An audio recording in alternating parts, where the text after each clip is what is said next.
Et voilà. Bon. Alors encore une fois, bonsoir. Donc cette conférence, aujourd'hui la catéchèse, elle enchaîne un peu ce que j'avais dit au sujet de l'Eucharistie. J'étais une nuit l'Aréopagite.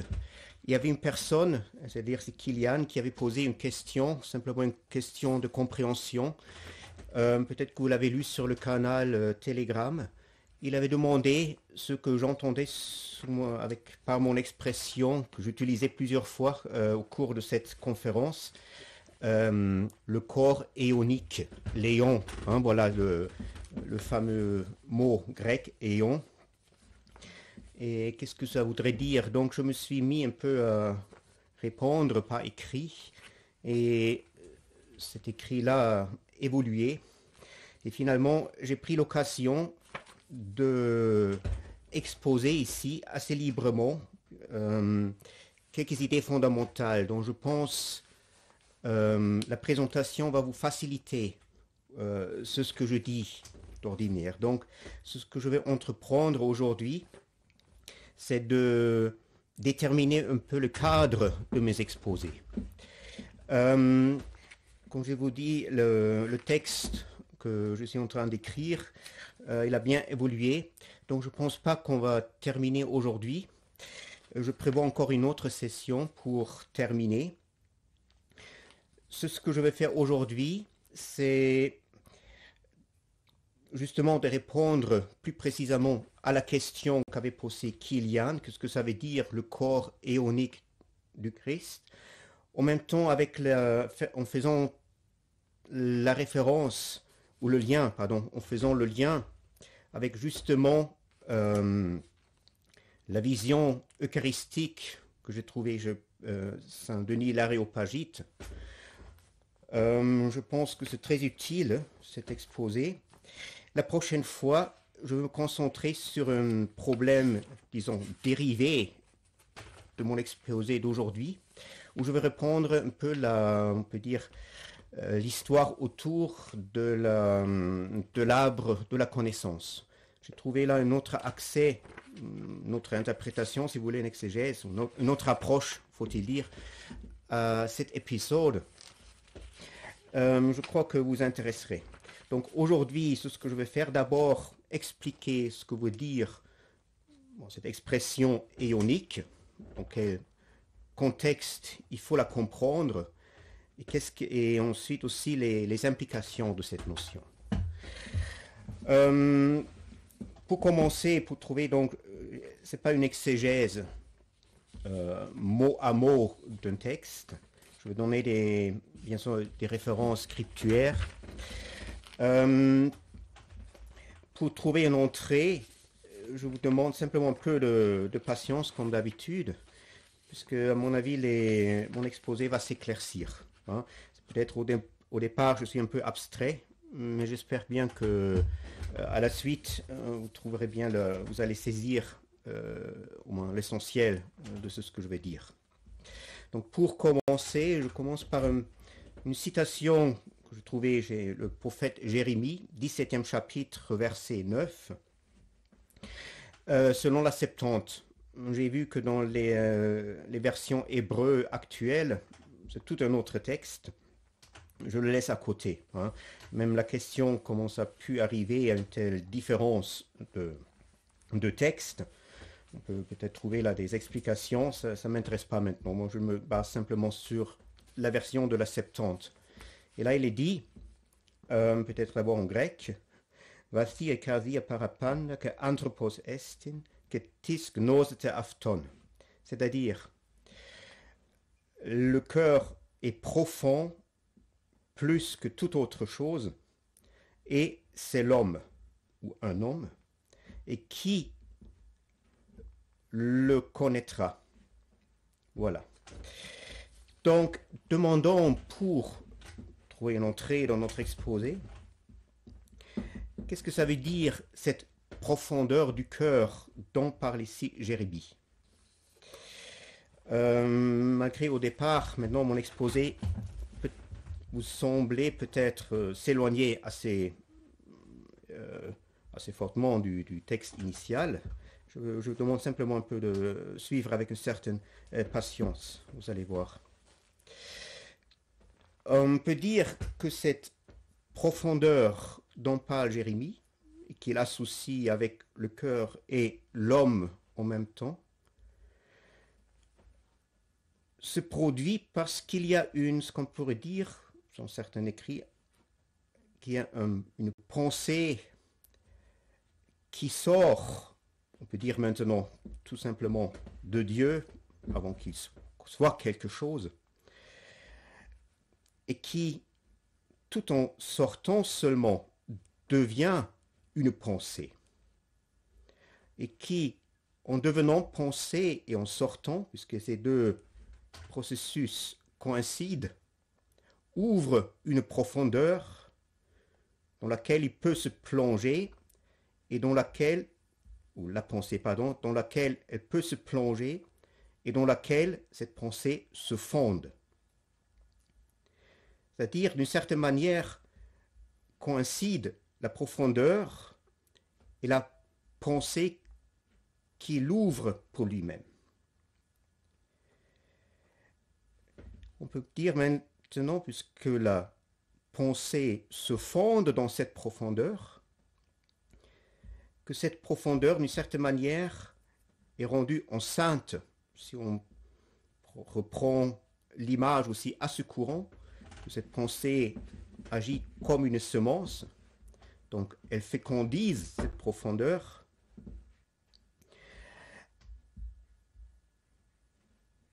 Donc, cette pensée ou cette semence, il s'agit là d'une force, une puissance à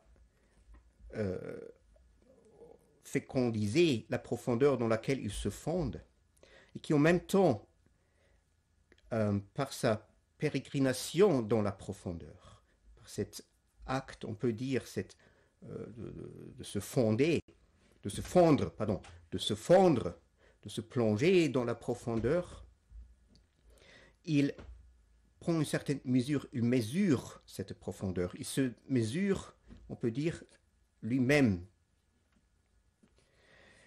Nous avons ici, je pense, si vous voulez, une allusion, on peut dire, ou une explication pour cette parabole de l'Évangile. Il s'agit de Saint Matthieu 13, 33, ou Saint Luc aussi qui la rapporte, 13, 21. Du levain qui est mélangé dans la pâte, c'est-à-dire 3 mesures de levain qui sont mélangées par une femme dans une pâte. Toutes ces 3 mesures, vous allez le retrouver au cours de mon exposé. Là, maintenant, simplement, je vais les nommer. Simplement, ça vous donne aussi un fil rouge pour me suivre ensuite.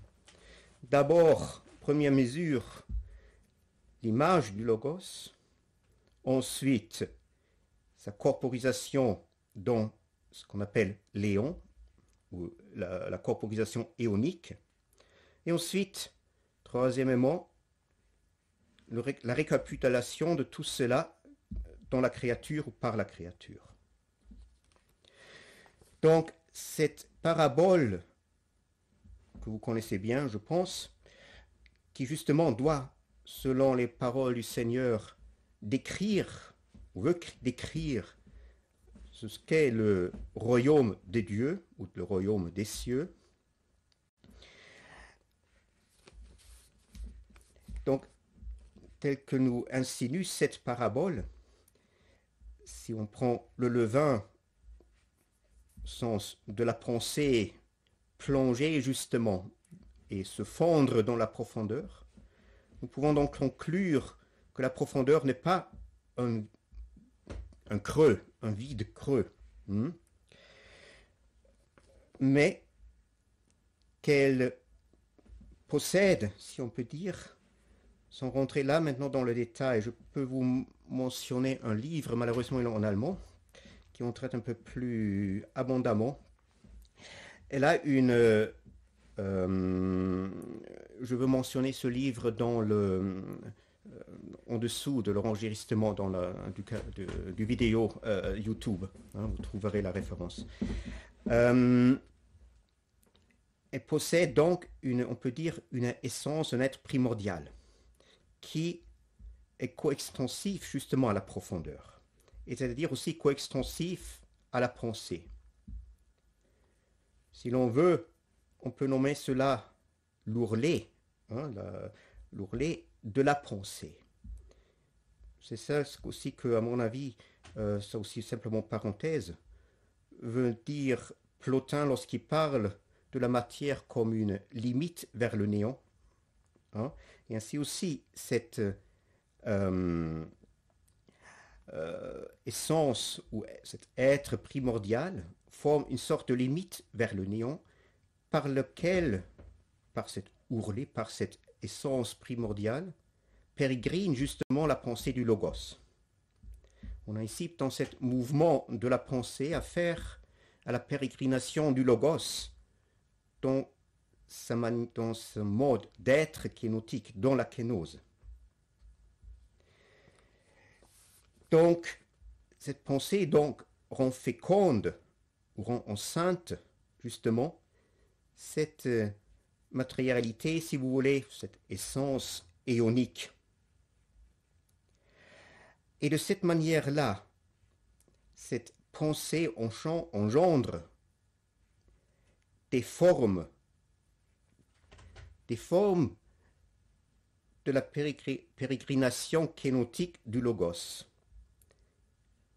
Et ceci sont les formes, on peut aussi, les formes de la corporisation éonique du logos. On est ici bien avant la création, ça c'est très important à retenir. C'est encore, on peut dire, un événement, une sortie qui appartient à Dieu lui-même et qui est complètement indépendant de la création. Je vais tout à l'heure, dans la deuxième partie, à la fin, dans la dernière partie de mon exposé aujourd'hui, faire un peu le lien justement avec la doctrine trinitaire de tout cela. Hein, que cette corporisation éonique est en lien intrinsèque ou essentiel avec justement avec la naissance ou le processus trinitaire. On va voir cela.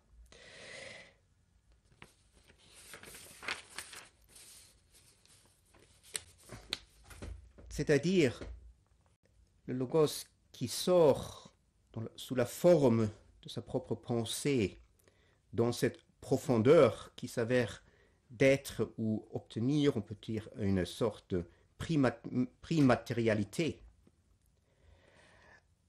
Il engendre donc certaines formes dans lesquelles il devient d'une certaine manière, si l'on veut, saisissable. Et ces formes, ce corps, justement là, on a affaire à le corps éonique, il sert, on peut dire, comme un récipient pour cette pensée. Un récipient, donc, que devenu, justement, l'espace qu'a ouvert la kénose du logos pour celui-ci. Et donc, c'est ce qu'on appelle communément les éons, les éonen. Ce sont donc les formations de la pérégrination dans lesquelles se réalise la pérégrination du logos à travers la profondeur qu'il ouvre, dans laquelle il prend, disons, la mesure de sa propre pensée. Et cette corporisation, ce corps éonique de la pensée et de la kénose,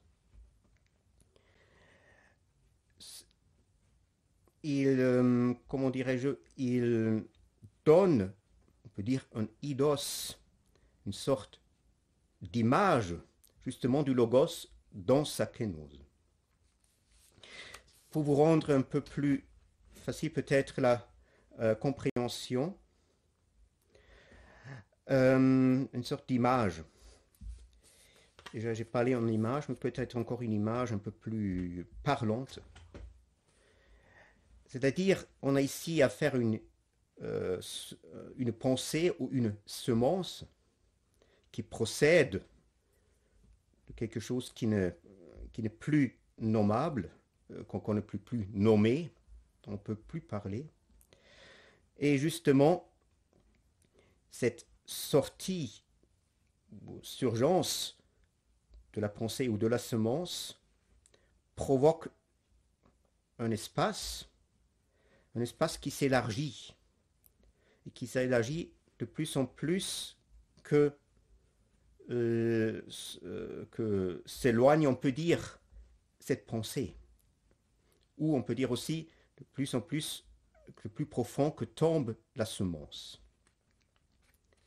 C'est-à-dire que l'espace, donc, est en expansion coextensif avec le mouvement de la semence ou de la pensée.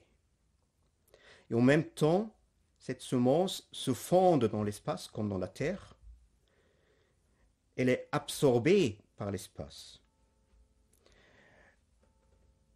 Et c'est dans la force de la semence qui maintenant se transfère, qui est absorbée par cet espace, que l'espace aussi est en expansion. Il expande. Et cette expansion, elle ne se fait pas abstraitement, comme vous savez, lorsqu'on regarde un peu dans l'espace, disons, astronomique, on a toujours aussi affaire à un espace qui est en expansion perpétuelle. Et là, vraiment, on a affaire avec un espace vide. Il ne s'agit pas ici d'un espace vide, mais il s'agit de l'être du logos dans sa kénose. Et donc, cette expansion se fait par la production des formes qui, dans lesquelles la semence absorbée produit justement cette corporation de l'espace. Et c'est-à-dire cette absorption, fondrement, acte de fondre de la semence dans l'espace, c'est en vérité un acte, disons, créateur. Il produit quelque chose.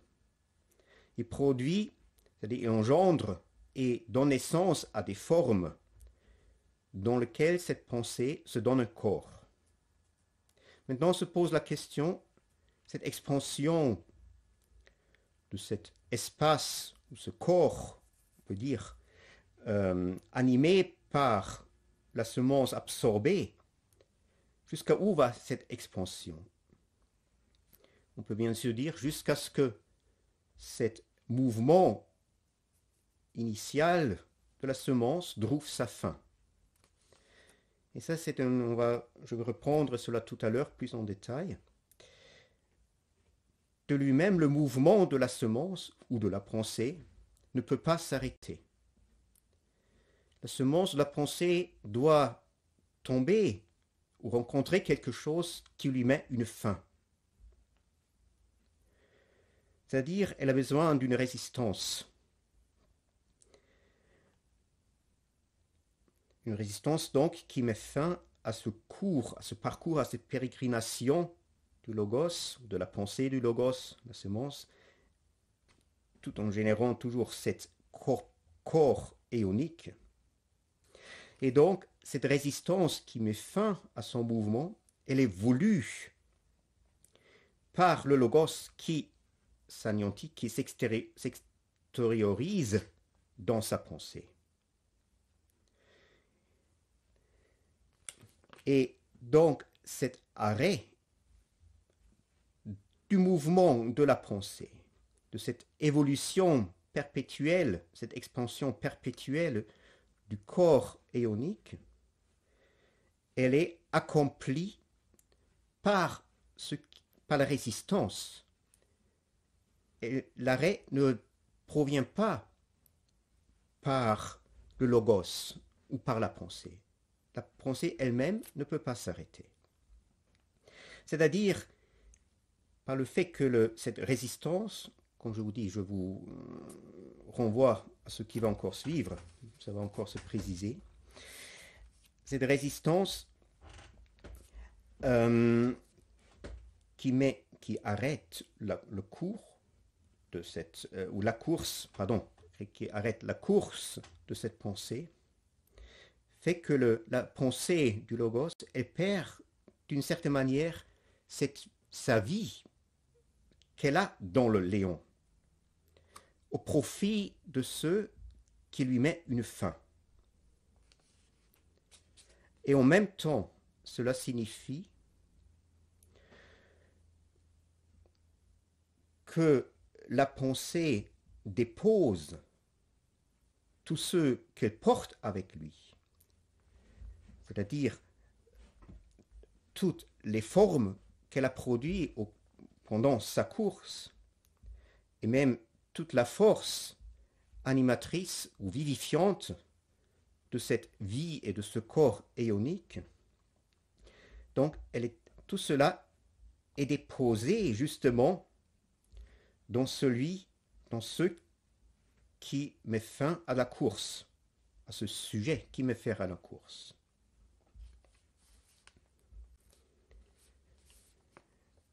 Et donc, d'ailleurs, vous avez un dérivé de ce que je vous expose dans cette idée que vous connaissez certainement. Je crois que c'est Tertullien qui, pour la première fois, au moins écrite par écrit, c'est ce qui nous est conservé, l'a mis par écrit, que le sang des martyrs est une semence. Ce sont les mêmes mécanismes, pour ainsi dire, qui structurent cette pensée. Donc, on peut conclure maintenant que la pensée elle-même s'anéantit, elle prend fin, elle meurt d'une certaine manière, uniquement pour Inuch déposer toute sa propre plénitude dans le sujet qui l'anéantit. Hier, je ne sais pas si vous avez entendu ou écouté mon sermon sur les talents. Je suis tombé assez tard sur cette idée, c'est-à-dire je ne suis pas assez tard occupé de la question de ce que je veux dire pendant le sermon, donc c'était assez improvisé, mais je veux le reprendre dans quelques mots. Je ne veux pas reprendre tout le sermon. Je n'ai pas pu dire tout ce que je voudrais dire hier, donc c'est une petite précision à cela. Donc la parabole des talents, Matthieu 25e chapitre, 14 et la suite, il est dit là-bas, dans cette parabole, il y a un homme qui se rend à l'étranger. Hier, c'était dit, on part en voyage, ce qui est un peu faible. Le mot grec est apodimon. Apodimon, c'est vraiment de se rendre plutôt, qui rend plus le sens de la pensée que partir en voyage. C'est-à-dire d'aller à l'étranger, ou devenir étranger. Ça veut dire, on a ici affaire à un homme. C'est pas Dieu en soi. L'homme, ce que l'Écriture ici nomme homme, c'est justement cette formation éonique de la pensée. Et maintenant, c'est cette formation éonique de la pensée qui se rend à l'étranger ou étrangère.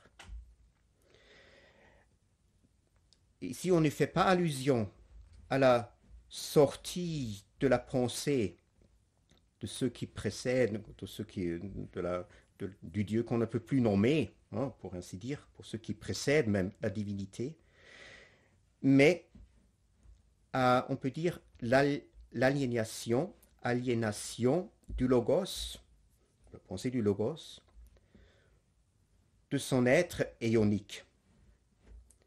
Parce que comme je viens de dire, cet être corporel des éons, c'est ça le mode, la manière d'être du logos dans la kénose. Ça appartient au logos. Donc, c'est de cette manière d'être kénotique que renonce le logos pour s'anéantir pour disparaître au profit de quelque chose qui est au-delà, qui est à l'extérieur de sa mode, de sa manière d'être kénotique. En ce sens, l'homme. Et il ne disparaît pas sans avoir ou sans transmettre, sans déposer auprès de ce serviteur ce qui est le sien. Les serviteurs, et nous nous rappelons tous que c'est la forme de l'esclave dimorphie d'Oulu qu'assume, selon saint Paul, lettre aux Philippiens, 2e chapitre, le logos qui existe dans la forme de Dieu, Parchion et Morphi Theou. Donc, il donne cette forme à cette forme de serviteur ou cette forme d'esclave, ce qui est le sien. Et donc, déjà anticiper un peu ce que je vais dire encore plus tard, nous devons faire attention à cela, c'est-à-dire atteindre la forme d'esclave ou la forme du serviteur. Parce que en dehors de cette forme-là, nous trouverons nous recevrions aucun legs, aucun dépôt de l'homme véritable. Je vais en revenir tout à l'heure. Donc on a encore le premier serviteur qui reçoit 5 talents. 5 d'ailleurs, très souvent est considéré dans tout ce, l'Antiquité grecque, au moins, ça va de Pythagore jusqu'au Platon et encore plus loin. 5 souvent est considéré, et je le lis aussi chez certains kabbalistes, alors aussi dans le monde juif, mais je ne sais pas s'il s'agit là d'une influence de la part de l'hellénisme ou n'importe maintenant, simplement en parenthèse, que le 5, le chiffre 5, ou le nombre 5, pardon, le nombre 5 souvent est considéré comme le nombre indiquant l'homme. Donc, le premier serviteur, il reçoit 5 talents, et lui, il part tout de suite. Ce que j'avais dit, insisté hier un peu, Théos, il se met tout de suite à l'œuvre et il commence à travailler, à œuvrer dans les talents. Très important ce détail qui est sauté dans la plupart des traductions, quand j'ai pu vérifier, au moins ce que j'ai à la maison. Irgazato enaftis. C'est-à-dire, il ne fait pas simplement usage des talents pour un but extérieur à ces talents-là, mais il œuvre dans les talents. Ça veut dire, nous servons Dieu véritablement seulement en ce qu'il nous donne, justement de la manière comme il dépose en nous tout cela, ce qui dépose en nous comme une matière pour notre œuvre. C'est-à-dire, nous ne servons Dieu pas en dehors de l'homme, mais de l'homme maintenant en vue de cet être éonique qu'il a assumé.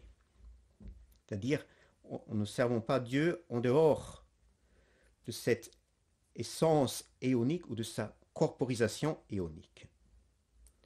Et c'est là on a le premier lien, si l'on veut dire, à ce que je disais au sujet où situer le contexte de la vision eucharistique de Denis l'Aréopagite. Donc de ce premier serviteur se distingue du coup le troisième qui couvre, dépose lui-même son talon dans la terre et le cache ainsi. Et c'est-à-dire, ce troisième serviteur ne comprend pas la véritable nature de ce talon. Il croit qu'il pourra le faire œuvrer, qu'il puisse le faire évoluer dans la terre. Mais ce n'est pas dans la terre que l'homme donne son fruit, mais dans les talons, enaftis. C'est pourquoi aussi que le fruit que remportent les deux premiers serviteurs, c'est simplement un doublement du dépôt. Hein? Et ça veut dire que ce doublement, que les talents reçus ont été parfaitement et complètement réalisés, si vous voulez ainsi. Par contre, le troisième serviteur, et avec cela je vais clôturer le complément d'exégèse. Donc le troisième serviteur, lui, parce qu'il ne travaille pas dans les talents, mais peut-être avec les talents, on peut même la douter, a toute une autre conclusion. Que Dieu lui demande ou exige ce qui est impossible. Ainsi étant un homme dur, scléros anthropos, qui veut moissonner là où il n'a pas semé et le reste. Voilà. Donc, après ce petit excursus ou digression vers l'exégèse d'une explication de la parabole, revenons à plus en détail à nos considérations de cette corporation éonique de la pensée du Logos et qui représente donc la vie, si l'on veut, kénotique de Logos. La plénitude des éons devient intégrale et réelle, bien sûr là où elle trouve son eidos ou sa face. Parce que nous avons déjà dit que nous considérons ces formations éoniques comme une sorte d'assomption de corps ou d'une corporisation de la pensée. Et donc, il est clair que sans la tête, le chef, et sans le visage, ce corps n'est pas complet. On ne peut même pas parler véritablement d'une forme d'un corps vivant. Et donc, la pérégrination du Logos dans sa pensée cherche un sujet, on peut dire, ou une origine pour sa naissance dans une face réelle qui récapitule toute cette plénitude quasiment déposée pour le moment qui a trouvé une première forme dans ce corps éonique. Et maintenant, pour vous rendre plus clair encore ce que je veux dire, j'avais tout à l'heure comparé ce courant de la pensée, cette course de la pensée et les formes qu'elle produit à un récipient. Donc un récipient, des formes qui reçoivent toute cette puissance et toute l'intention justement de la pensée. Justement, c'est cette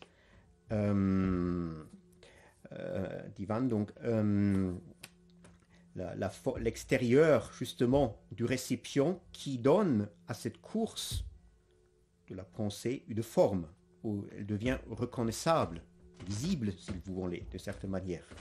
Hein? Justement parce que elle devient une forme. Et bien sûr, si je parle maintenant du récipient et le bord qui forme le récipient, c'est plus que simplement un bord extérieur, une enveloppe. Et bien sûr, cette forme, cet extérieur, ce bord extérieur qui fait le réceptacle, c'est se donne justement organiquement et on continue de justement la pensée qui la forme. Donc être un récipient, ça veut dire que ce qui s'infuse là, si on reprend l'image de courant de la pensée. Il trouve sa quiétude, son repos. Il commence à ce repos. Et ce repos, justement, c'est la fin du courant ou de la course. Et cela veut dire que ce courant, cette course de la pensée, et qui se cherche toujours dans ces formes qu'il produit en même temps, il veut en principe se dépasser. Parce qu'autant qu'il ne s'est pas dépassé, il reste courant. Il est quasiment condamné à expander, on dit en français, je pense, expander, à aller toujours plus loin. C'est-à-dire, le véritable récipient, il se donne là, il apparaît là, seulement où le courant, et ainsi aussi, bien sûr, avec la profondeur qui est ouverte par le courant, sont finis, ne sont plus. Le courant, la pensée du logos, avec la profondeur qu'il implique, et tout cela ne doivent plus être. Et donc, comme je viens déjà indiquer, il faut quelque chose qui arrête la course du logos à travers ces mondes ioniques et le contient. Mais comme j'ai dit aussi, cette pérégrination de la pensée du logos ne saurait jamais produire une forme qui le reçoive. Et ainsi, la course même de la pensée du logos, il reste, comment dire, il ne peut jamais s'accomplir. Quasiment, il ne devient pas un sujet par lequel il pourrait trouver ce qui fasse ensuite son eidos ou sa face. C'est-à-dire, on peut parler d'un certain échec, en guillemets au moins, du pensée dans son parcours kénotique, dans son être kénotique lui-même. C'est-à-dire, il doit dépasser encore la kénose, d'une certaine manière. Et donc, cet échec du logos à trouver le fond ou la base, ou de trouver de devenir un sujet duquel pourrait surgir, se lever comme un miroir sa propre face et un miroir de sa propre connaissance, ceci lui mène à la disparition, disparition de tout cet être éonique. Une disparition qui représente pour le logos une sorte de mort. C'est-à-dire sa course à travers tous ces mondes limbales le livre à une sorte de non-être. Vous avez là une image aussi, ça m'est venu comme ça, une association, pas trop insister là-dessus. Une image dont peut-être vous connaissez un peu la mythologie orphique et grecque, avec l'Okéanos, justement considéré comme le créateur, l'Okéanos, ce courant, cette eau qui finalement se précipite dans un abysse sans fond. Simplement ça en marge, parce que c'est une belle image qui me plaisait. Voilà.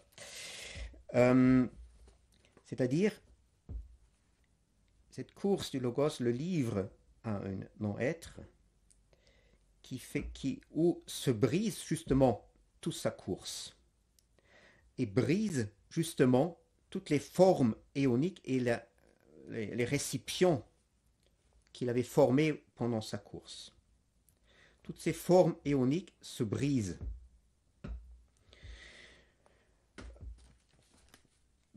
Oui, se brisent parce qu'ils ne peuvent finalement pas contenir et retenir ce mouvement, cette course du logos. Ils ne donnent pas la stabilité. Et sans cette stabilité aussi, ils ne peuvent pas donner une forme définitive et durable. C'est-à-dire, toutes ces réceptions éoniques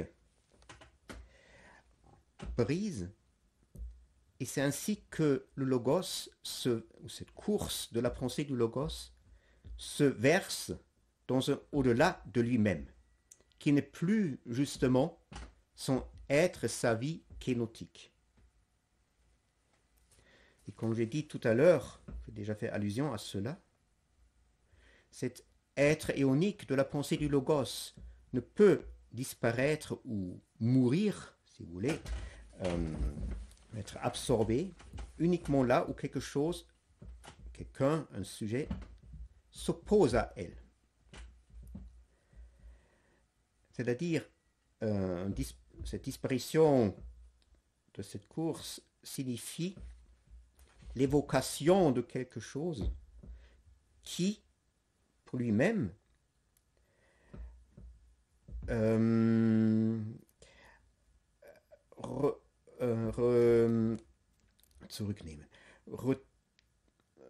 reprend toute cette course en lui, ou cette courant et tout l'être kénotique du logos en lui-même, au profit de lui-même. Et c'est-à-dire ce courant limbal de la pensée du logos trouve sa fin à quelque chose d'autre que lui, que cette course n'a pas produit pour lui-même.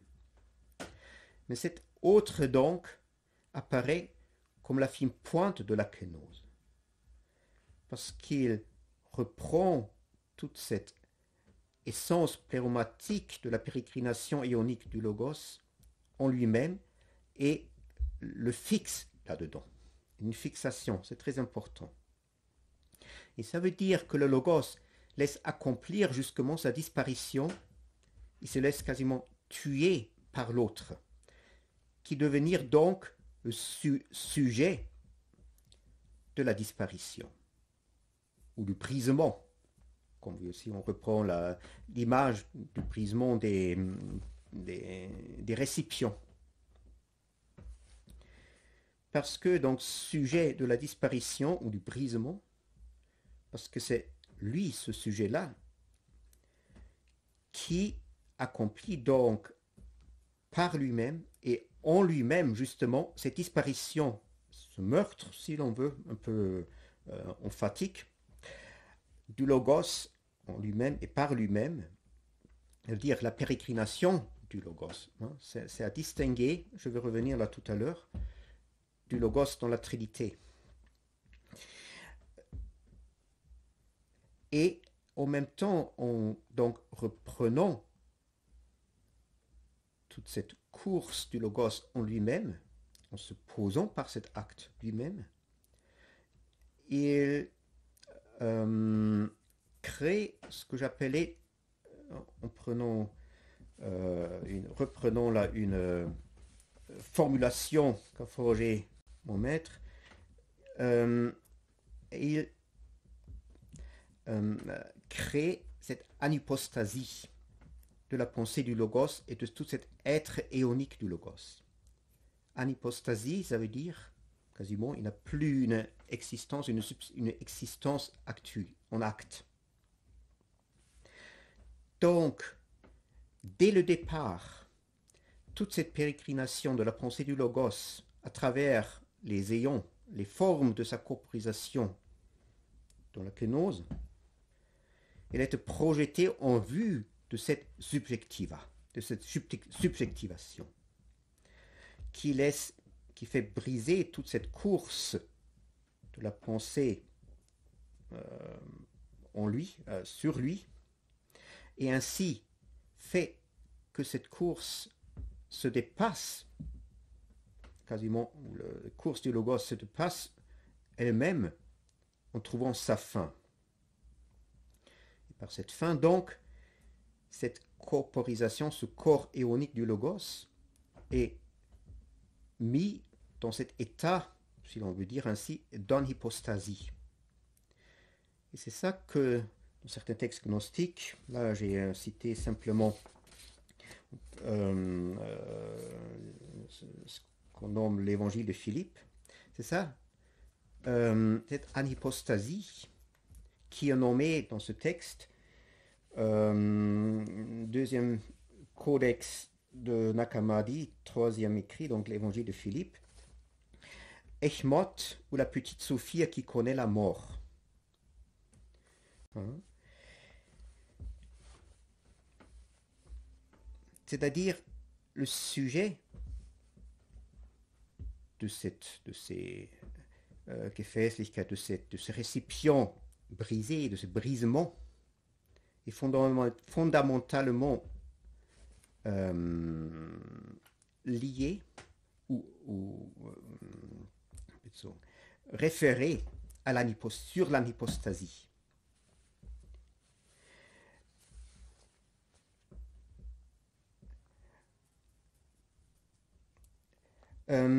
C'est-à-dire, pardon, nous avons maintenant un subjectivat, un sujet, oui, pardon, je reste simple dans le mot français, un sujet qui est rien du logos et rien de cet être, de cette essence éonique. C'est-à-dire, nous avons, si vous voulez, un soi primordial et qui se présente comme un dérivé de ce qu'on peut nommer, ce qui va être très important, et c'est là où je fais le lien avec cette Echmot, la petite Sophie qui connaît la mort, une conscience primordiale de l'accomplissement justement de cet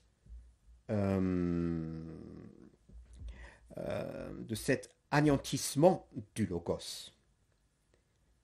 Cette conscience primordiale consiste que de la mémoire, si vous voulez, de la commémoraison, de l'accomplissement de l'expression du logos par justement ce sujet qui doit son existence, son être même à cet acte du meurtre, si vous voulez.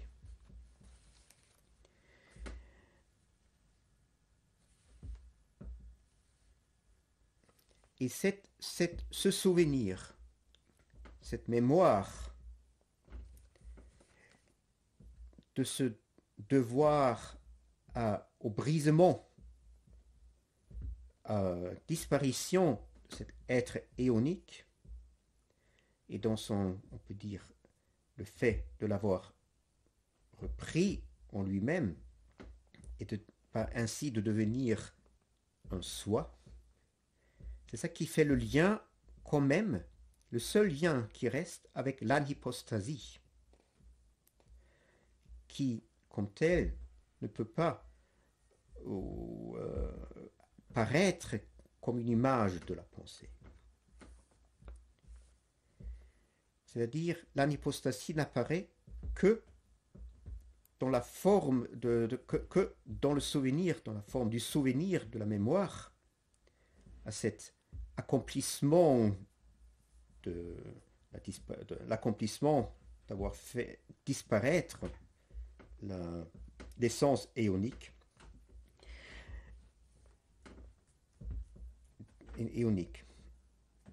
Ça veut dire, dans ce souvenir, dans cette mémoire, quelque chose de la profondeur et de la pérégrination éonique entre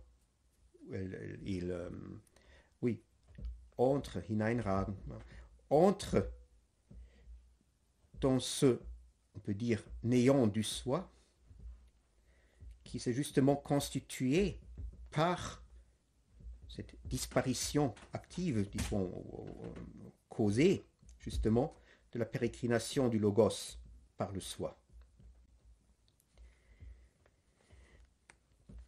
C'est-à-dire cette conscience primordiale qui est bien distinguée avec la conscience dont nous parlons, dans laquelle nous bougeons tous les jours. Hein? Ça, c'est encore, je vais peut-être la prochaine fois encore, j'espère la prochaine fois de parler beaucoup plus abondamment de ce problème. Cette conscience primordiale, elle n'a rien à faire avec la, disons, il ne faut pas la confondre. C'est la confusion de ces deux formes, on peut dire, de deux formes de conscience, font un peu le malheur de la théologie aujourd'hui. C'est-à-dire, on a la conscience primordiale qui se penche, voilà, c'est ça, qui se penche, c'est le mot, donc, cette conscience primordiale de la disparition du logos se penche maintenant dans un espace, on peut dire un espace d'âme, dans l'âme, qui, cet espace ou cette âme, doit exclure justement la profondeur éonique de la kénose pour être elle-même, et qui justement, pour cette raison, a la volonté de l'exclure. C'est-à-dire, il faut déjà distinguer entre cet espace et la conscience primordiale qui s'y penche là-dedans. C'est-à-dire, donc cet espace dans lequel cette conscience primordiale se penche, comme on peut dire aussi comme une aiguille. Donc cet espace-là, il est fondé sur une forme primordiale de la volonté.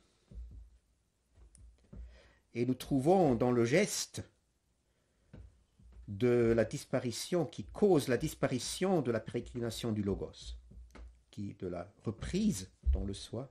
C'est ça là, dans ce geste-là, ça c'est la forme primordiale de la volonté. C'est-à-dire, cette conscience primordiale, se penchant dans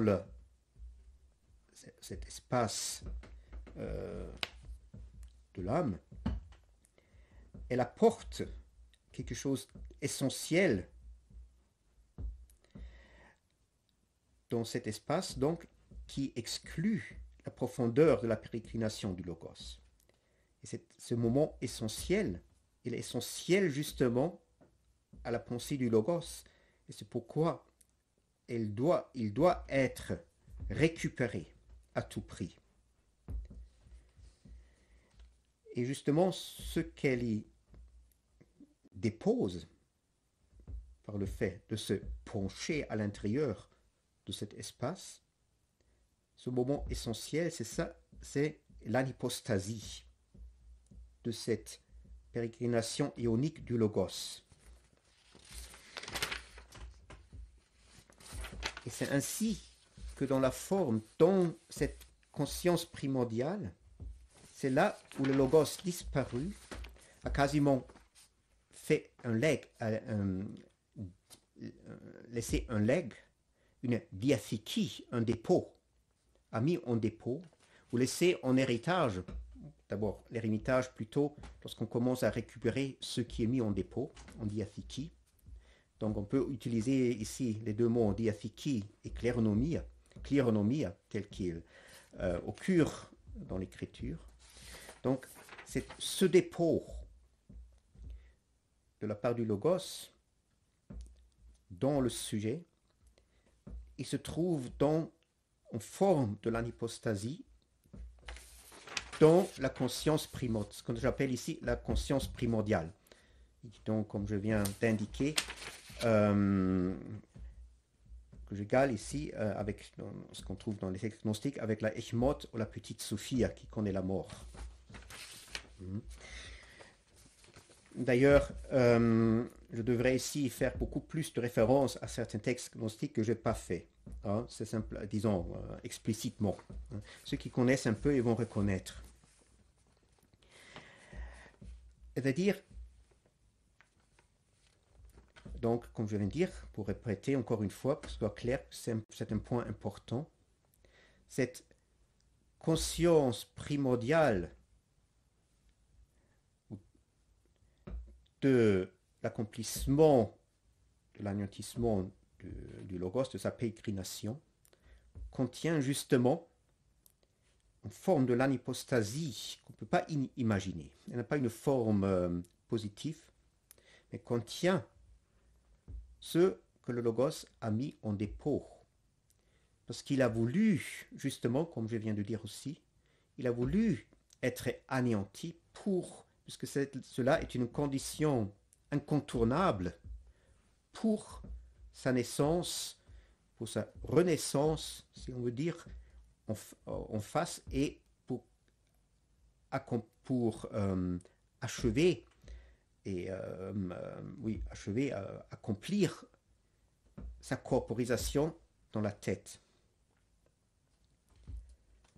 Et donc, en ce sens-là, cette présence de l'anipostasie dans la conscience primordiale, c'est ça le dernier lien si on va encore prolonge ensuite dans la créature, le dernier pour la créature avec le logos disparu, dans l'espace, disons, ou sous l'espace constitué par le geste de volonté. Et c'est donc cette anipostasie qui fait le mystère de cette conscience primordiale. Et c'est donc clair que seulement par la récupération et la libération de ceux qui étaient mis en dépôt, que cette volonté, âme-volonté, qui maintenant exclut justement la profondeur de la pérégrination kénotique, parce qu'il est, ou elle, l'âme, ou la volonté, elle, l'âme, volonté, elle est sans reste sujet de brisement, hein, du brisement, où se brisent toutes les formes, les récipients que le logos a créés pendant sa course. Donc, la libération, la récupération de ceux qui étaient déposés, c'est là où ce sujet se tourne, ou gagne la capacité de devenir un récipient, de devenir récipient justement pour tout ce qui a été déposé, pour en réengendrer une nouvelle vie et une plénitude de la révélation, justement, de cette courant, ce courant de la kénose. Regardons encore une fois l'anipostasie, puisque c'est une conception, une notion importante, il faut bien la comprendre. L'anipostasie n'est pas simplement un accident qu'on pourrait la considérer ou méprendre de l'histoire dans l'histoire de la révélation. Mais elle est le but, l'intention même de la course du courant kénotique qui veut, et ça c'est très important déjà, s'y verser comme en sa pointe intentionnelle pour en finalement ressurgir dans sa propre forme et sa face. Cette anipostasie, elle est fondamentalement liée avec le sujet contre lequel se brise tout le courant de la kénose, le récipient de Léon, mais elle-même, elle n'est pas le sujet. Mais sans le sujet, l'anipostasie ne serait pas. Et c'est quelque chose que nous méconnaissons souvent, qui est souvent méconnu. Nous opposons le sujet du prisme, subject et Zerstellung, pardon, je n'ai pas trouvé d'autres expression allemande. En allemand, elle est très bon. J'espère aussi en français, ça vous parle un peu. C'est ce sujet du brisement. Donc nous opposons le sujet du brisement de manière autonome à l'anipostasie. Et nous méconnaissons par cela la référence indissoluble du sujet envers l'anipostasie. Ça, c'est très important.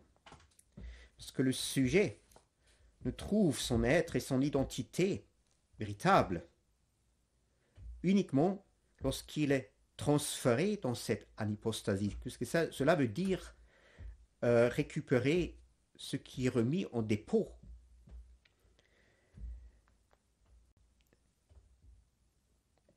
Et c'est ainsi que l'anipostasie a le désir, a la soif d'être réalisée, on peut dire, par ce qu'on appelle l'apophase du sujet.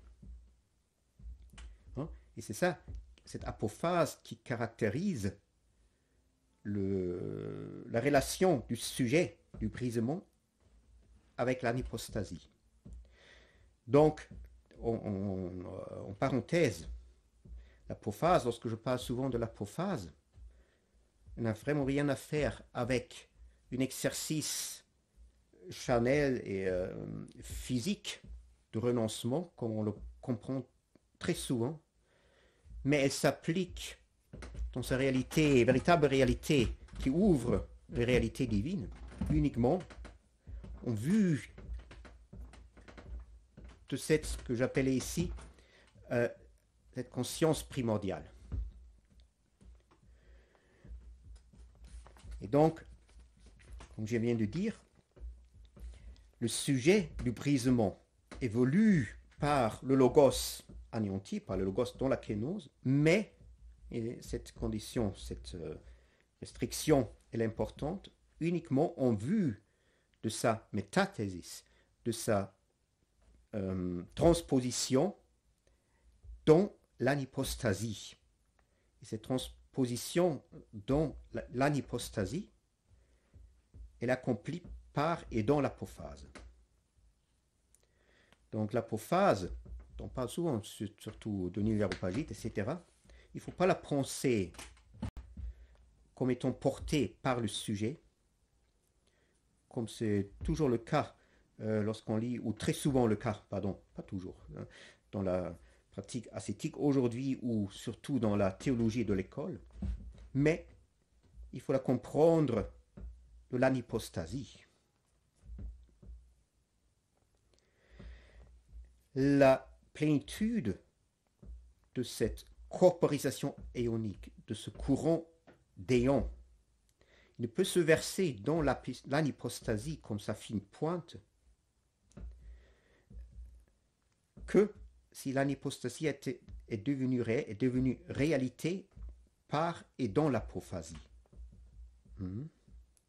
Et c'est ainsi que la réalité de l'anipostasie, sa réalisation, qu'elle retournée et libérée justement de sa latence. Autrefois, je parlais souvent de latence, de son état de latence. Elle est confiée à l'apophase du sujet. Et par cette apophase, le sujet, justement, par son propre apophase, elle devient forme essentielle de et pour l'anipostasie.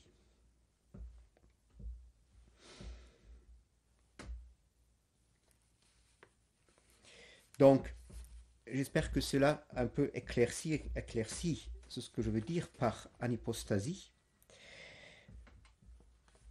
qui finalement comprend ce dépôt du logos disparu.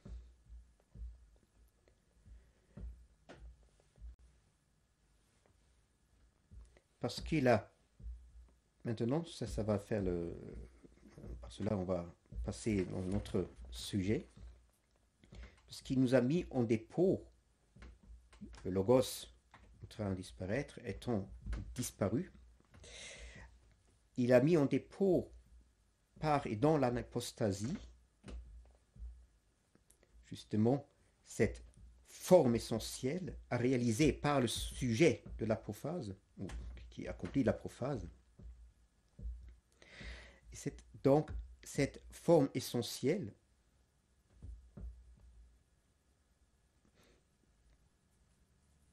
qui peut, on peut dire, récupérer, libérer l'héritage, le legs du logos disparu, c'est-à-dire le royaume de sa pérégrination éonique et le, comment dirais-je, le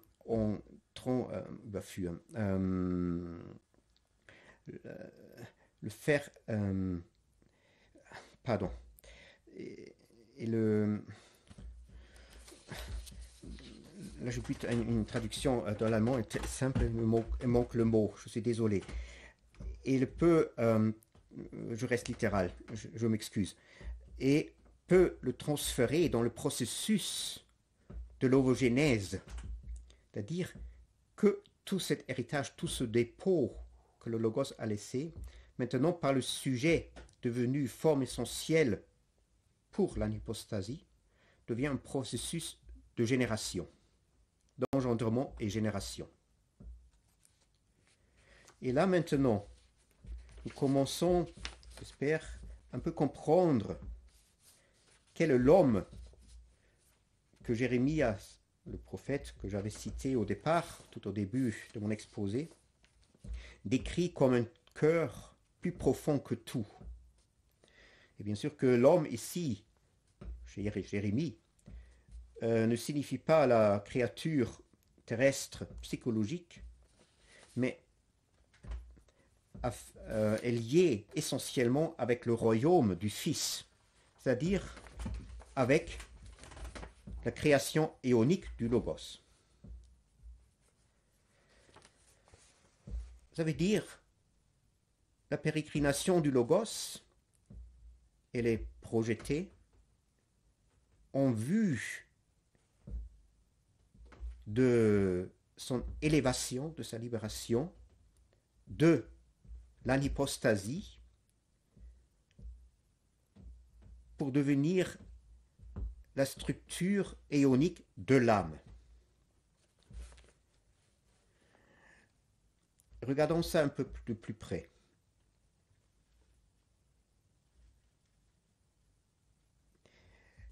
Comme je dis, la conscience primordiale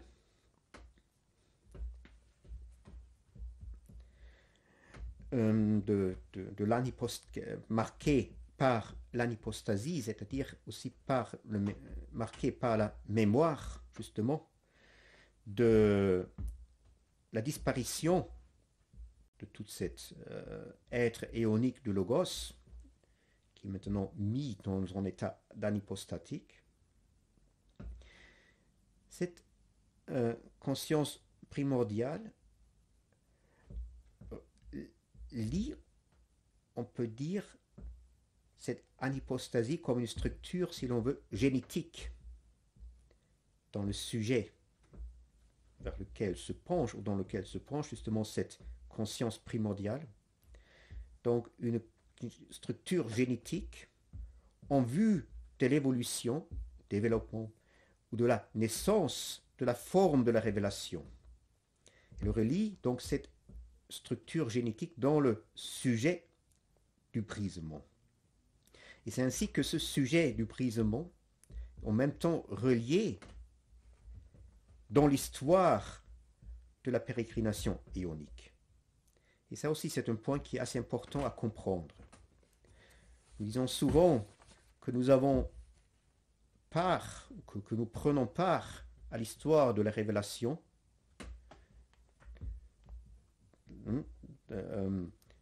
part de l'histoire de la révélation, par le fait même de notre existence, parce que nous faisons partie d'une certaine, nous adhérons à une certaine communauté religieuse de foi.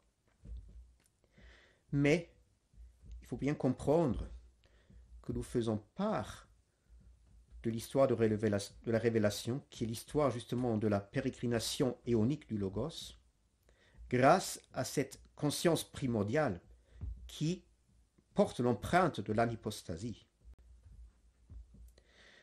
Et justement, de ne pas le comprendre, que cela fait le lien, notre lien avec Dieu, va nous entraîner ensuite dans une histoire qui nous éloigne, justement, et qui nous rend en plus cette conscience primordiale inaccessible.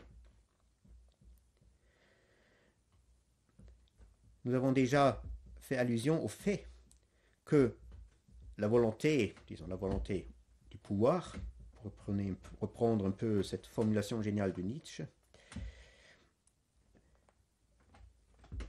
c'est là où cette volonté du pouvoir s'y prend pour mettre hors fonction, si l'on veut, introduire hors fonction, pour abolir cette conscience primordiale dans l'homme. C'est-à-dire, la conscience primordiale, il faut la récupérer de nouveau.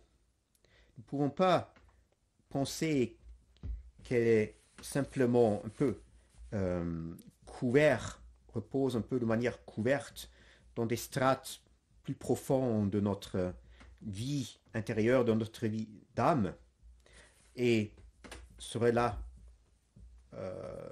opérante de soi-même.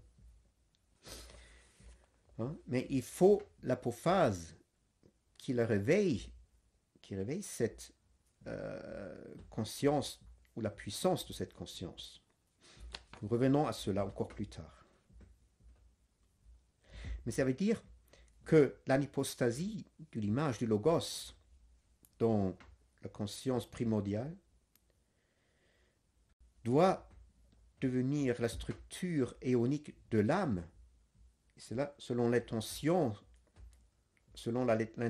de l'apophase.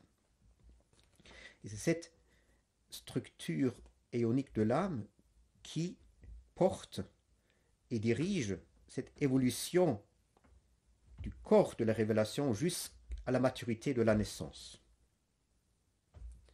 Ce que j'avais déjà dit, que l'homme, ce n'est pas seulement le corps, ni seulement la tête, bon, c'est ce qui est logique, il ne faut pas trop rechercher là, mais seulement le tout consistant de la tête et du corps. Et l'un et l'autre ne peuvent pas subsister sans l'autre. Et donc là, nous comprenons l'organicité de tout ce processus et tout cet corps de la révélation. Que Dieu assume un corps pour qu'il devienne tête ou face. Là, je prends les deux mots ici quasiment en synonyme. Pour qu'il se contemple lui-même et en même temps pour qu'il se montre vers l'extérieur. On va voir ce que ça veut dire. C'est-à-dire, bien sûr, vers au profit d'une créature qui était produite à cet effet. Ça veut dire que Dieu lui-même ne dépend pas du corps, mais seulement dépend du corps autant que celui-ci est nécessaire pour devenir tête ou face, et c'est-à-dire révéler, pour se révéler, pour devenir révélation. Et bien sûr aussi, là, il faut bien prendre en considération que ce n'est pas seulement la tête qui est la révélation, mais aussi le corps. Et comme je dis, les deux se présupposent l'un l'autre. Qu'est-ce que ça veut dire? Parce que c'est ce point-là maintenant que j'ai fait une petite introduction à un nouveau sujet, un autre thème si l'on veut, mais qui est très important pour comprendre justement l'exposé que j'avais fait au sujet de l'Eucharistie chez le Hiéropagyte, la fonction et la signification de l'Eucharistie chez lui. C'est-à-dire le secret de l'âme, si l'on veut aussi, la nature, vers lequel elle est ordonnée, c'est de devenir le sein, la matrice. On peut aussi ici utiliser ce vieux symbole cosmologique de l'œuf, par, donc le saint pour le logos, par la récupération du dépôt du logos disparu. C'est-à-dire, l'anipostasie devient, par sa récupération par l'âme, une sorte d'embryon. En ce sens-là, l'âme devient un œuf, si l'on veut. Voilà, ça c'est, je joue un peu sur les deux images là. Un œuf dans lequel la structure ionique qui s'est contractée en forme d'embryo évolue jusqu'à sa pleine forme et à la maturité de la naissance. C'est la fleur du plérum. Donc, pour reprendre encore, peut-être faire une allusion à notre petit verset de Jérémie, nous pouvons donc parler de cœur, puisqu'il était que le cœur le cœur est plus profond que tout. Nous pouvons parler de cœur là où l'intentionnalité de l'anipostasie, c'est-à-dire le dépôt, la diathiki du logos, est en train ou se réalise parfaitement dans cette ovogénèse. Ainsi, le logos devient homme bien avant le fait qu'il devient aussi créature. C'est-à-dire déjà pleinement dans le plérum, dans la plénitude éonique, par laquelle il s'est déjà fait produire comme la face. C'est ce qui était indiqué, cette face indiquée par la qualité du chrisme, de l'onction. Il s'est déjà fait articuler par ce plérum. Et c'est ainsi qu'il a déjà réalisé son image réflexive, qui est le royaume du Fils éonique, c'est-à-dire ce que l'Écriture nomme aussi le royaume de Dieu ou des cieux. Il a pleinement réalisé pour lui-même. Il le répète quasiment maintenant au niveau de la créature. Mais cette répétition au niveau de la créature, justement, c'est le fait que le logos devient homme, encore une fois, si on parlait ainsi, ceci est uniquement pensable en lien avec l'éon déjà existant et parfait.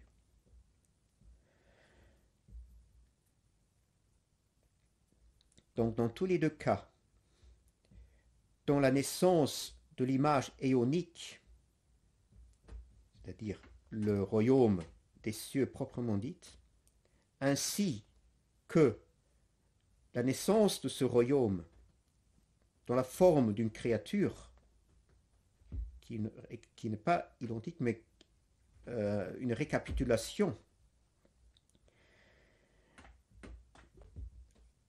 Cette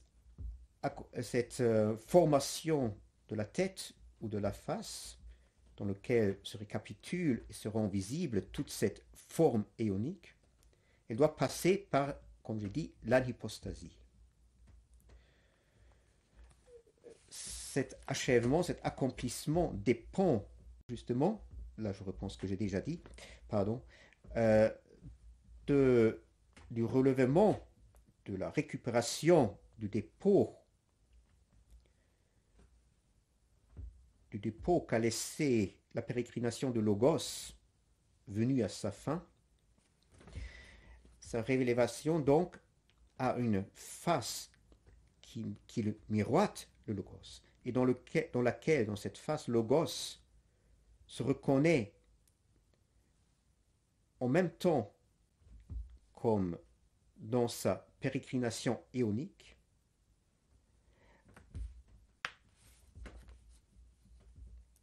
et lui-même, même avant sa pérégrination éonique.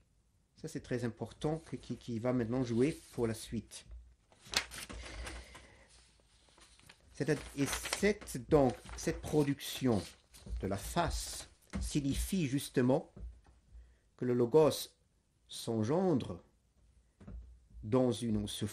se fait naître dans une image de lui-même, ce qui est l'homme proprement dit, l'homme donc duquel parle aussi le prophète Jérémie.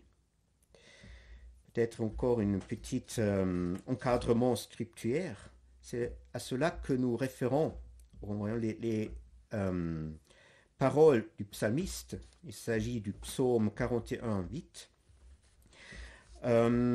L'abysse appelle l'abysse jusqu'à la voix des cataractes, c'est-à-dire abyssos epicalitis phonento cataracton su. Vous pouvez regarder, je n'ai pas la traduction française ici.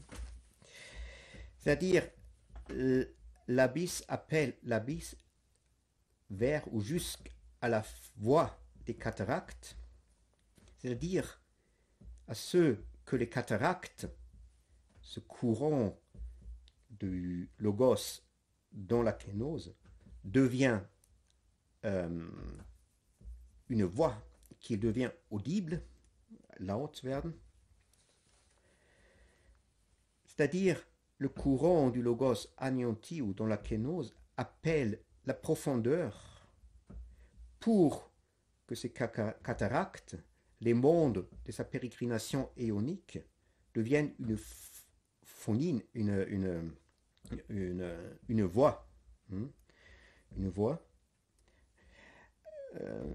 un son, mais ils ne deviennent une voix que dans le sujet qui est capable de le traduire dans la structure éonique de l'âme. Et donc, c'est ainsi le brisement, ou cette rücknahme, cette reprise,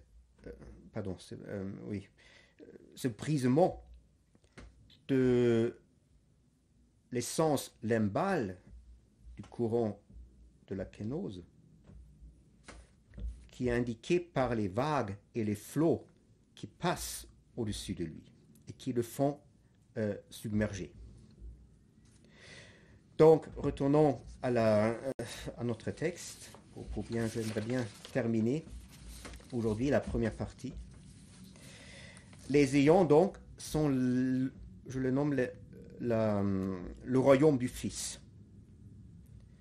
Et un royaume qui lui-même déjà a produit le Fils comme sa face, selon le processus que j'ai un peu décrit.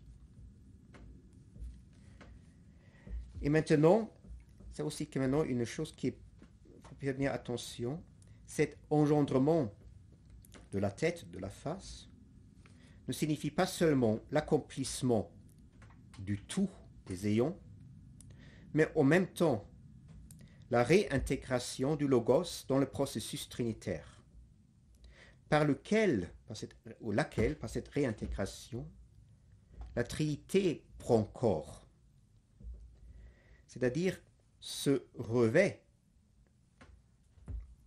du royaume éonique du Fils comme d'un corps. Parce que la tête, je cite, je vais vous donner la référence tout à l'heure, c'est aussi Weber manifeste, la tête est référée ou mettre en lien avec la Trinité, le corps avec les éons. Qu'est-ce que ça veut dire? La Trinité, c'est l'auto-naissance de Dieu, pour rester tout simple,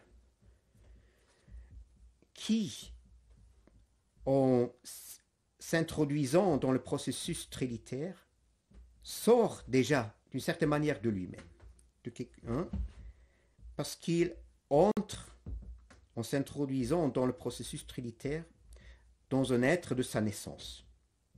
On peut aussi dire, tout généralement, par son introduction dans le processus trinitaire, c'est là où il devient Dieu. Autrement, on ne peut même pas parler de Dieu. Et le centre de cette naissance, en même temps, le centre de tout ce processus de cette naissance, c'est le logos. Et donc, il est important à prendre en considération que le logos, comme la face et le nom du Père, pour reprendre un peu le langage classique, n'est pas seulement le résultat du processus trinitaire,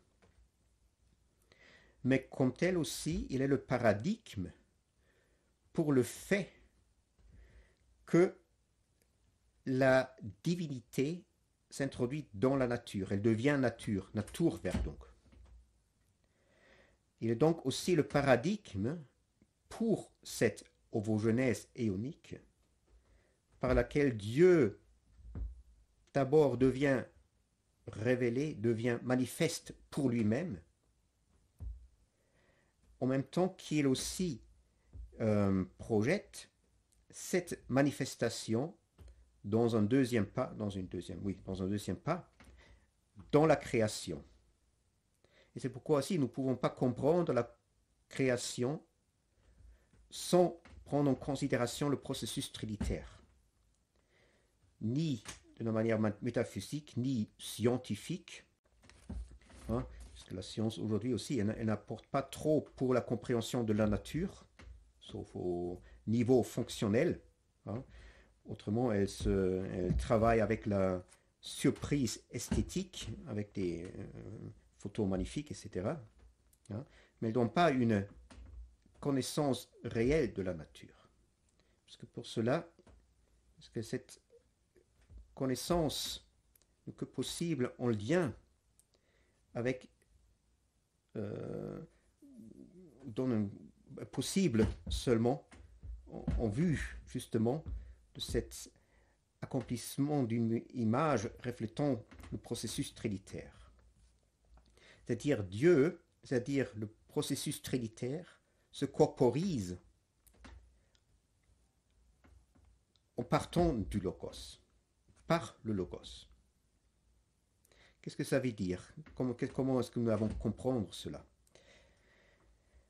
Donc, avec son introduction dans le processus, dans son autogénération trinitaire, Dieu se pose, on peut dire, à un certain extérieur. Il ouvre un extérieur.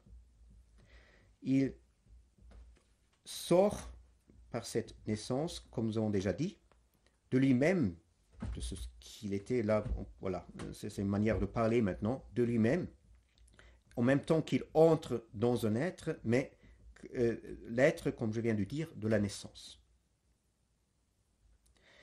Cet extérieur vers lequel il sort, maintenant, demande strictement, demande inconditionnellement de cette naissance trinitaire de devenir réel en lui, dans cet extérieur.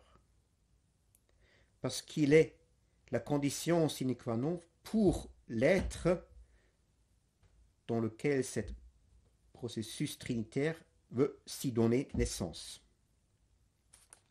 C'est ainsi que l'accomplissement de la naissance trinitaire signifie l'exclusion de ce qui est d'abord l'extérieur et ne fait pas partie ainsi du processus trinitaire proprement dit, de l'être du processus trinitaire. Mais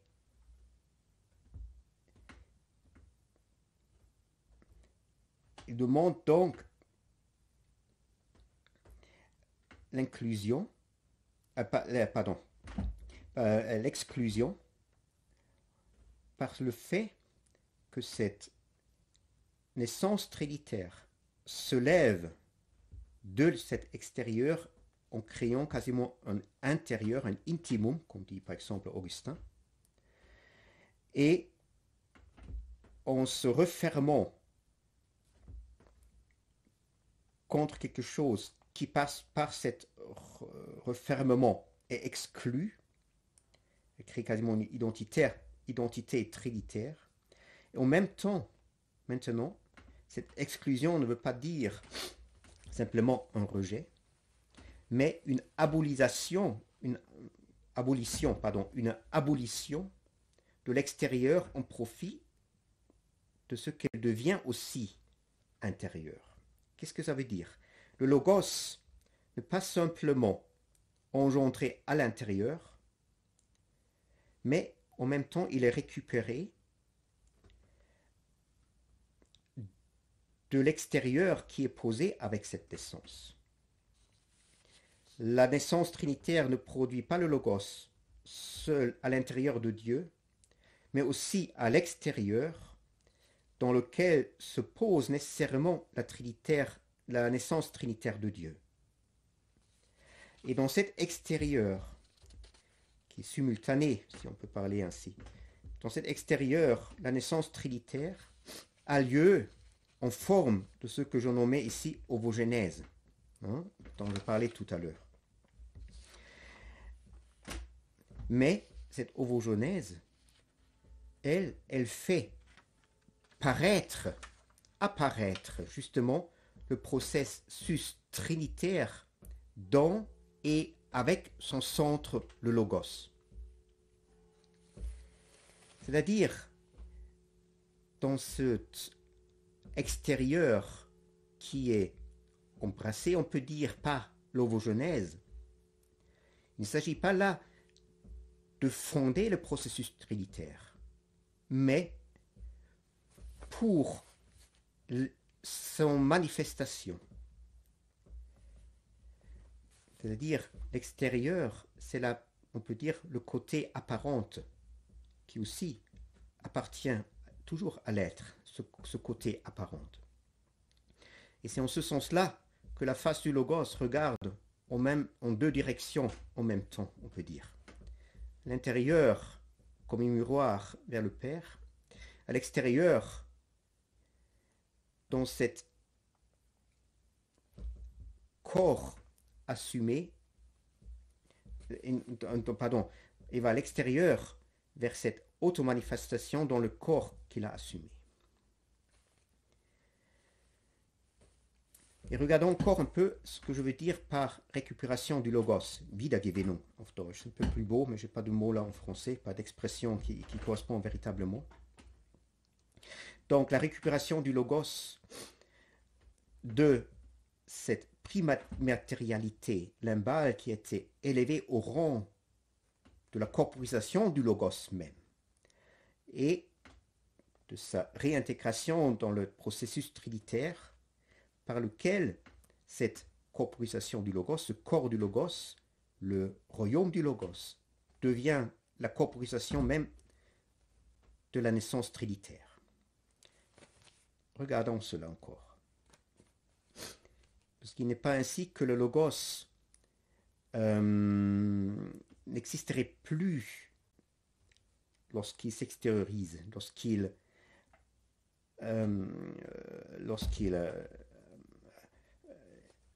est anéanti dans sa course vers l'extérieur. Le logos, d'abord, peut-être il faut commencer plutôt ainsi, pardon. Il appartient au logos qu'il se projette dans une image de lui-même comme hyparchion et morphithiou, comme existence dans la forme de Dieu. C'est Saint Paul encore, l'épître aux Philippiens. Et c'est-à-dire aussi que la sortie du logos, sakénose, voilà, a lieu dans une image dans laquelle donc le logos se projette comme étant dans la forme de Dieu. Et c'est dans cette image-là qu'il, on peut dire, arrête ou abolit, on peut dire, sa divinité, de façon que l'image est maintenant obscurcie par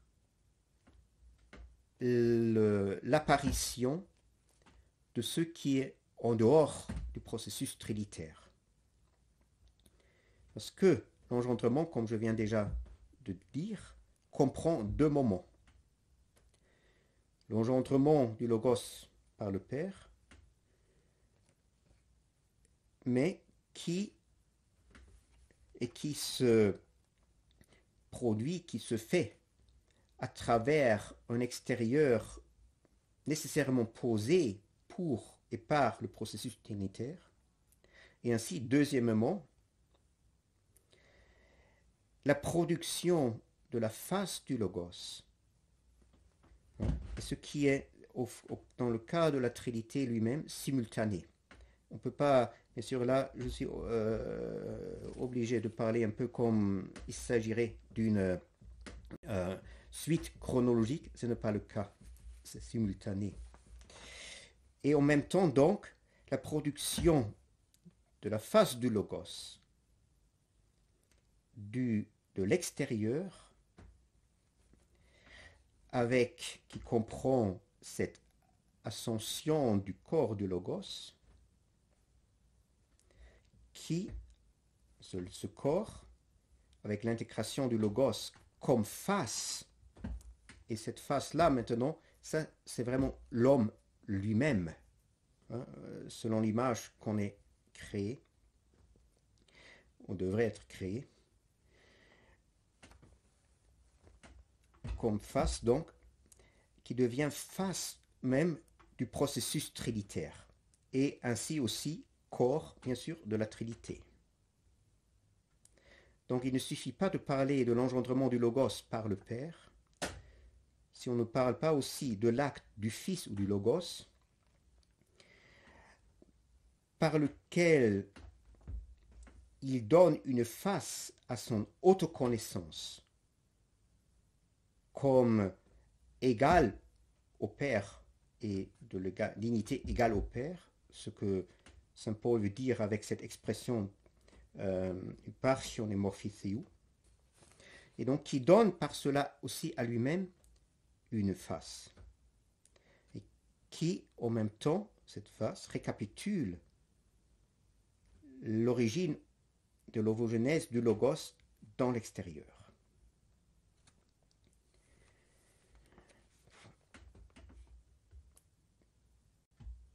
Donc, si maintenant cette face du Logos se réfère ou se ramène à l'autre réflexion du Logos, par lequel celui-ci se comprend, se reconnaît dans son égalité au Père, et comme le centre intentionné de la autonaissance de Dieu, et donc, tant que cette image autoréflexive représente, on peut dire, cet refermement de la divinité qui se donne naissance à elle-même en une sorte d'intimité dans laquelle il n'y a rien sinon Dieu. Comment donc, ou d'où vient donc cet extérieur, d'où est récupéré le Logos, et dans lequel le Logos projette son image pour faire, pour ressusciter, on peut dire surgir le processus trinitaire de l'extérieur et comme le corps de lui-même.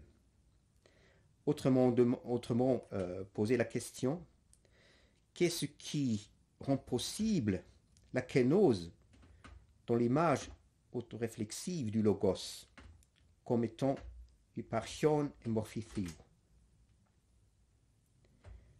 On a déjà donné un peu la réponse, parce que la naissance trinitaire,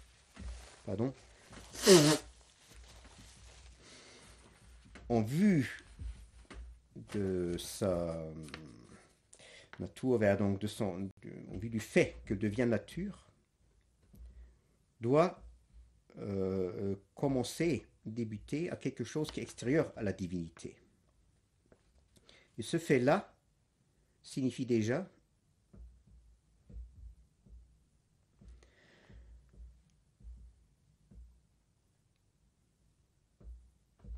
que donc Dieu, par cette naissance qu'il introduit dans un être, seront un extérieur, dans un extérieur de la nouvelle essence, et ce dans un fond, on peut dire, dans cet être extérieur, dans cet extérieur vers sa naissance.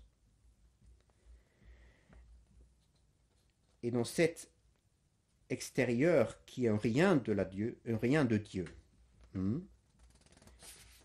ce que nous nommions tout à l'heure, ou ce que nous avons appelé le moment où le courant qui débouche là où le courant trouve sa fin, qui a été ouvert par la divinité se donnant naissance à elle-même. C'est dans cet extérieur que se transpose ou que se plonge le logos comme paradigme justement de sa propre ovogénèse, de sa propre le fait de Naturwerdung, de ce propre fait de devenir nature. En ce qu'il abolit son essence, son être dans la forme de Dieu. C'est-à-dire, il ouvre et mesure la profondeur dans laquelle est posé son propre engendrement et sa propre naissance.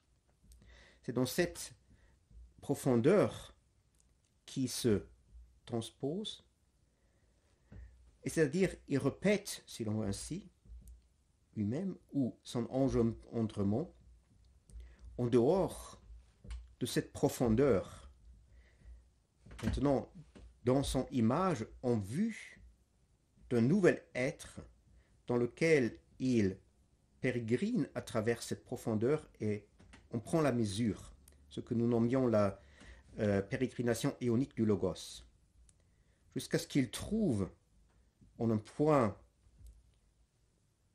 où il n'y a plus rien de Dieu, le point de son retour.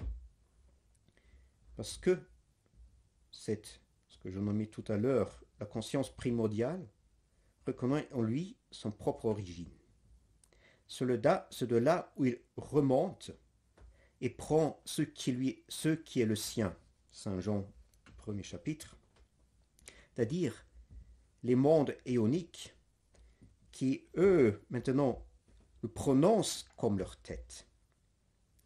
Et par lequel, maintenant, il donne au Logos lui-même, dans la forme de Dieu, une face. Et c'est dans cette forme et avec cette face ou avec cette tête que le Logos retourne dans la plénitude trinitaire et apporte ainsi quelque chose en Dieu que Dieu n'était pas avant ainsi.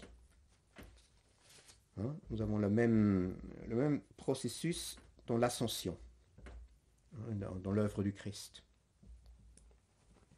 L'ascension, remontée, signifie donc la naissance de la Trinité dont la tête est comme la tête. Et la tête est une tête parce qu'elle est le Logos lui-même. Ainsi qu'il s'est trouvé, en passant par toute cette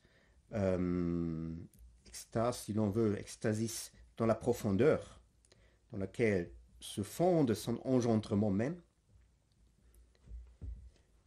et qui se montre donc ainsi comme il a été produit par le corps éonique qu'il avait assumé.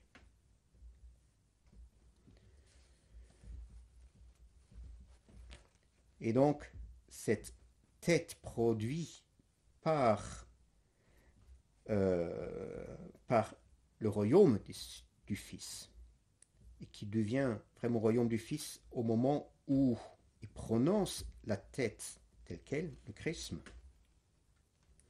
Et cela n'est rien d'autre que cette face réflexive de la révélation du Logos. Et c'est là où j'ai déjà fait allusion, où nous reconnaissons d'ailleurs la signification de l'ascension de Jésus comme accomplissement de toute son œuvre de salut, qui donc signifie bien plus que simplement l'accord de la exaltation de la nature humaine, hein, mais qui est à voir, à comprendre dans le contexte déjà prédisposé dans le processus trinitaire avec le retour du Logos comme tête, comme face, dans la divinité comme tête de l'homme, comme homme.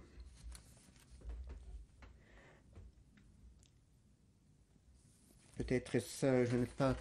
on a combien de temps? On a déjà longtemps.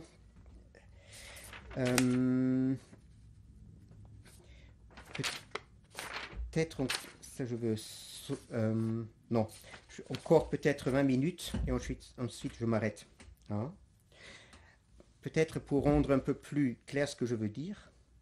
C'est-à-dire la face donc du Logos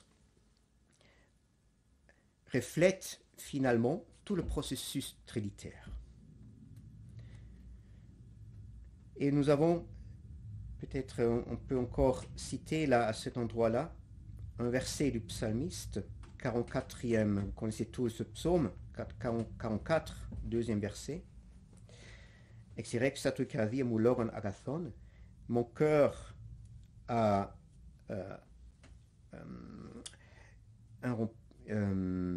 fait irruption d'une bonne parole. Je sais que ce n'est pas une très belle traduction, mais elle est assez littérale.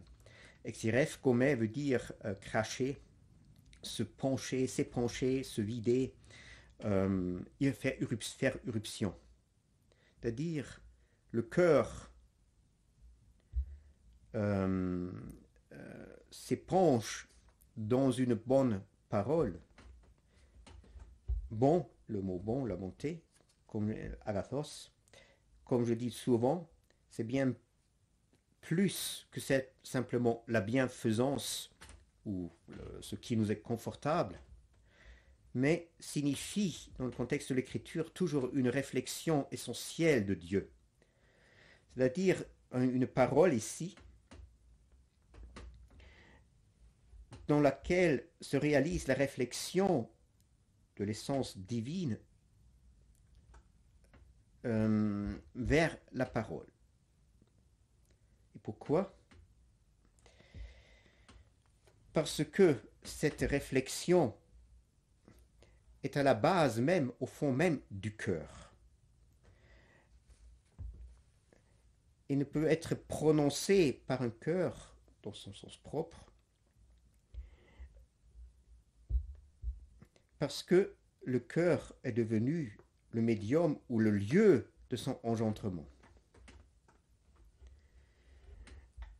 C'est-à-dire,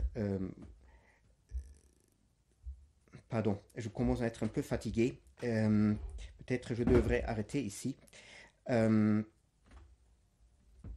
C'est-à-dire, la réflexion essentielle que représente cette parole ne peut être prononcée par le cœur là où le cœur lui-même est fondé justement par une telle parole. On est ici dans cet anéantissement du logos. Parce que le cœur justement est devenu le lieu justement de son engendrement. Donc le processus de la formation de la bonne parole. Le psalmiste maintenant raconte ces paroles au roi. Si on jette un regard sur le psaume 71, 1, premier verset, nous avons à distinguer entre le roi et le fils du roi et Dieu. Ce qu'il est dit là-bas, dans ce verset. Ô Dieu, donne ton jugement au roi et ta justice au fils du roi. Donc nous pouvons dire qu'ici, Dieu signifie le Logos lui-même, mais le roi, ça c'est la révélation de ce Logos dans l'image réflexive de lui-même, c'est-à-dire l'homme au sens originel du mot, comme révélation primordiale de la divinité telle qu'elle apparaît dans le Logos, dans le processus que je viens, j'espère, d'esquisser d'une manière assez compréhensible quand même, et dans lequel se trouve justement où Dieu est proprement dit, autant qu'on peut dire de lui qu'il est. Hein? Ça c'est très important que l'homme ici, ou ce que j'annonce ici, le roi, c'est là où on peut parler proprement dit, où on en parle proprement dit de Dieu et que Dieu est. Ensuite, le fils du roi, bien sûr, signifie le fils de l'homme, hein, le fils de l'homme, le Christ dans ses deux différents aspects. Le Christ, autant que chrisme, est face de la production éonique de sa face, et bien sûr aussi le Christ, autant qu'il descend ensuite dans la créature pour en réengendrer, pour réinitialiser le processus de sa naissance.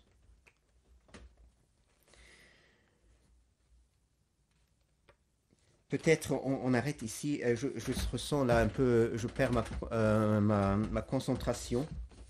En tout cas, ça c'est encore simplement ce qui nous reste à dire. C'est la prochaine, je le remets à la prochaine fois. C'est simplement une, comment dirais-je, un annexe. Hein, l'essentiel a été dit. Hein, j'espère que vous avez gagné une idée. Hein, peut-être pour résumer encore, pour surtout la partie dernière avec ce qui concerne le lien de ce processus éonique de la pérégrination éonique du Logos et la Trinité. Je crois la première partie, cette pérégrination du Logos, devrait être assez claire. Hein. Il faut là distinguer entre cette pérégrination du Logos qui produit des formes éoniques, ce qu'on nomme éonique, on peut le nommer aussi autrement, déjà comme réceptacle pour contenir, pour attraper son mouvement, mais que ce mouvement se brise, si l'on veut, par l'évocation d'un sujet qui accomplit ce brisement, quasiment qui tue ou qui arrête donc le mouvement, pour justement le Logos puisse maintenant être réengendré dans le sujet, seulement capable de produire le reflet qui fait la réalité de sa face. Et c'est ainsi que dans ce sujet-là, la plénitude de toute son pérégrination éonique qui était déposée au fond du sujet, j'avais évoqué déjà la conscience primordiale, on va en revenir la prochaine fois un peu plus profond, de regarder de plus près cela, prononce dans ce sujet-là, cette face du Christ accomplit donc cette révélation dans un corps, dans une corporisation. Et dans la deuxième partie, j'avais parlé donc de ce lien, de cette corporisation éonique et cette création d'une face du Christ, du Logos, que par cette face, Logos réintègre justement la Trinité. Et là, donc là, il fallait faire la distinction entre le processus trinitaire, mais qui se lie de lui-même avec un extérieur par lequel nécessairement posé d'une certaine manière pour accomplir pour l'accomplissement du processus trinitaire, mais dans lequel ensuite Logos, pendant son engendrement, dans le deuxième aspect, scrute quasiment la profondeur pour le réintégrer. Il y a finalement dans la Trinité rien d'extérieur. Cet processus d'extériorisation du Logos, partant d'une certaine image autoréflexive, et c'est ça la pensée dont je parlais au départ, qui sort jusqu'à la profondeur où n'est pas aller plus loin pour de là remonter et quasiment être réintégré ensuite comme une face en portant sur lui un corps qu'il a assumé au cours de sa pérégrination, qui devient ensuite aussi justement l'enveloppe, si l'on veut l'enveloppe, mais l'apparition de tout le processus trinitaire qui fait l'intérieur même, l'essence même de cette réflexion du Logos. Voilà, hein, ça c'est en quelques mots, j'espère, je m'excuse toujours pour mon français balbutant. En tout cas, je vais reprendre, c'est-à-dire je vais continuer la prochaine fois avec la deuxième partie, dont je vous avais dit qu'elle va tourner autour d'une exégèse de l'arbre de la connaissance du mal et du bien. Mais je vais encore revenir d'une certaine manière sur ce dont on avait parlé aujourd'hui. Et j'espère qu'avec un peu de patience, que vous avez une idée encore plus claire. Hein, puisque en soi, ce n'est pas très compliqué. Mais à mon avis, c'est très important. Et peut-être encore le dernier. Certainement, si vous avez un peu suivi, aussi compris, le lien avec cet mystère eucharistique, où se situe maintenant cet mystère eucharistique selon Denis l'Aréopagite.